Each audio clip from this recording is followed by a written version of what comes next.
Hey there, episode Revenant dropped yesterday in D2 and folks in my chat had a lot of questions, so I thought it might be a good idea to just give a straight up guide to basically everything I can give information on about episode Revenant. I'll try to put timestamps down in the feed just in case. Starting with how Tonic Crafting works. Ido's Tonic Lab is located in the marketing district of the last city. To make things easy, you should be thinking about Tonic Crafting as a 3-step process. Step 1, approach the tonic table and select the tonic that you would like to craft. If you're looking at how many tonics I have unlocked and are wondering, hey, how the hell do I unlock those? Don't worry, we will get there. FYI, you can craft multiple tonics at the same time, provided you have all the required reagents. Pick as many or as few as you want. If you hover over a tonic, the game will tell you if you have the required reagents or not.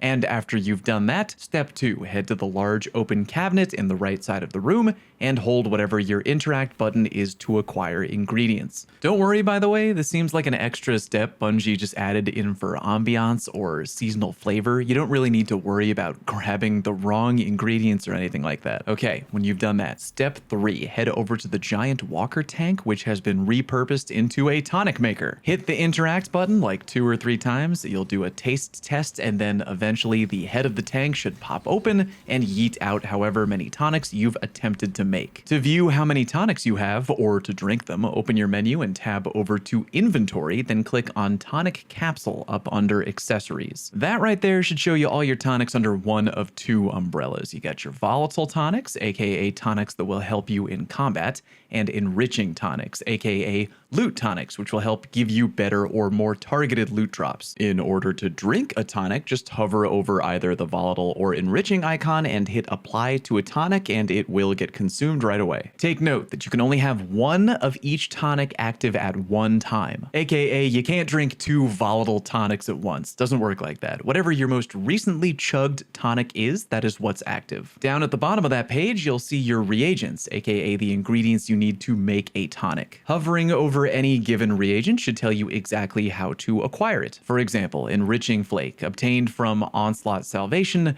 easy enough. Here's how to unlock more tonics. In short, make a lot of tonics. Alright, fine, here's a more detailed answer. Crafting multiple versions of weaker tonics, aka green and blue tonics, will unlock more tonic recipes. For example, I open up my World Gear Tonics tab at the tonic table, I decide to craft a few tonic of worldly weaponry tonics, and bam, I've now unlocked a tonic of energy weaponry. It's just that easy. Again, TLDR, just craft a ton of green and blue tonics to slowly but surely unlock higher quality tonics across the board. You're obviously going to need a butt ton of reagents to do this, so I'm going to recommend you hit the pavement and grind out a little bit of Onslaught. No, not the old Onslaught in the Vanguard directory, Onslaught Salvation, which you can find in the last city over to the far right of the marketing district. I grinded a fair amount of that today and got a butt ton of reagents and new gear. Run a few waves and you'll get those recipes unlocked slowly but surely. Moving on, how to do Ido's Fieldwork Quests. Head over and chat with Ido and click on Fieldwork items. There you'll see 3 options: minor fieldwork, major fieldwork, and key fieldwork. These are relatively fast one and done side quests that you can run for Ido in exchange for various rewards. Minor fieldwork rewards are just a small tonic sack filled with a bunch of reagents for tonic crafting. Major fieldwork rewards are more like bonus modifiers for the entire episode. For example, performance bonus. Completing bonus objectives in Onslaught grant additional reagents and reputation progress. GG. If you're wondering, hey, how come you have so many fieldwork missions unlocked? I don't have any. Well, you unlock these fieldwork operations by unlocking more tonic recipes. So, like I just mentioned about a minute ago, the more low-level green and blue tonics that you craft, the more tonic recipes you'll unlock, and the more recipes you unlock, the more field operations will become available from Ido. And because these are one and done, you should pretty much try to bang out a fieldwork operation anytime you get them just to get them out of the way. By the way, the major fieldwork operations are stupidly fast and easy. You'll very likely get them done in under 1 minute out in the field. I'm not sure why those aren't the minor ones, but I digress. Oh, and quick tip, try to acquire and bang out major fieldwork 2 as early as you can. When completed, it gives extraordinary tonics, increased chance to synthesize higher tier tonics in Ido's lab. Remember how I mentioned that to unlock higher tier tonics, you have to craft a bunch of low level ones? That upgrade can reduce reduce how many you need to make, which will shorten your overall grind time. All right, real quick, why don't we go over Onslaught Salvation, which, to be completely honest, isn't really that different from regular Onslaught, which is a good thing because I really enjoy that activity. If you didn't know, it is a junior horde mode with a limited number of enemy waves. Fight and survive through all waves and get rewarded with a bunch of loot at the very end.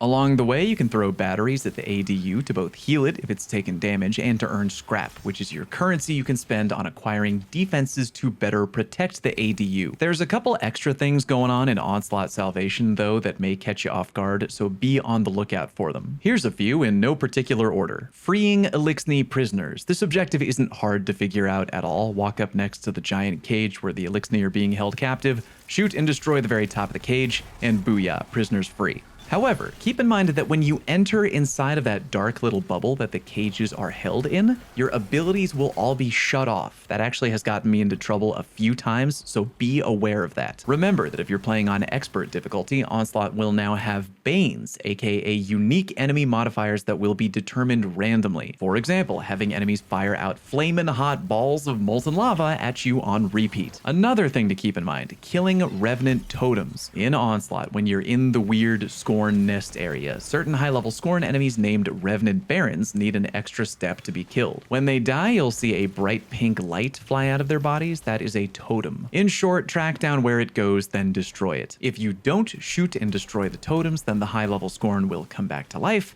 and that ain't good for nobody. Final thing to take note of if you're playing Onslaught on Expert. The fake ammo brick modifier is the most annoying new modifier in the game by a mile. I kinda hate / love it for keeping me on my toes. Basically, there's a chance that any ammo brick you approach is actually a fake brick and will detonate like a bomb if you get too close. You can shoot them to see if they're real or fake, which I'm probably doing way too much, but I'm really paranoid out here. Thanks, Bungie. Oh, also, if you're thinking that Expert Onslaught might be too tough for you right now, I don't know about that. The recommended power is 2065, which I am way under. However, I still banged it out in a group today with hardly any trouble at all. Granted, it took us close to 2 hours, but we got a ton of rewards for doing it. Hard recommend you give it a try. By the way, side note, according to Cheese Forever, the expert map you should pick every time is Eventide Ruins, which apparently has a glitched power level right now, and will get stuck on 2010 the whole way through. So go ahead and grind that out now before Bungie takes care of it. All right, a couple of quick rapid fire tips or pieces of info that I think y'all should know. Exotic armor attunement. If you talk with your ghost vendor in the Lost City section of the Pale Heart, you'll see he now has class exotic attunement available. You might as well get that set up before you forget. You can technically only attune 1 perk total between the 2 columns, but hey, better than nothing. Access the vault from anywhere. Bungie put out a giant list of patch notes today when Revenant went live, but one really important thing they forgot to mention. You can now access the vault from anywhere. Just open up your character menu and look, right down there at the very bottom, hit W and bam, access your vault from literally anywhere, even if you're in an activity. Yeah, you can always use dim, but this is cool too. Refreshed Garden of Salvation weapons. I'm sure many of you probably heard, but the Garden of Salvation raid weapons have refreshed perk pools and are craftable now. 2 things to keep in mind there. 1, if you go to Hawthorne at the tower, you can pick up a quest called Deep Sight Signal, where if you beat every encounter in the Garden raid, you get a guaranteed deep sight weapon of your choice. The downside is you can only do that once per week. 2, if you wait until next week's reset, aka October 15th, Garden of Salvation will be the weekly featured raid for the entire week, meaning that you can farm any encounter in the raid on repeat and have a chance at getting a deep sight garden weapon to drop. I'm eventually going to try to put together a video that goes over all the god roll weapons for the garden raid. If y'all are interested, there are some pretty spicy options in there, IMHO. The new comp shotgun is fire. Yeah, Bungie's really twisting my arm to make me think about jumping back into comp for old time's sake. Granted, the last time I actually did pretty well and had a fun time. But yeah, the new comp shotgun, Deadlock, is actually very strong on paper. It can roll with a tried and true combo of threat detector and opening shot, as well as slide shot, slick draw, and 2 new perks, Lone Wolf and Closing Time, both which could actually be damn good depending on how good the numbers look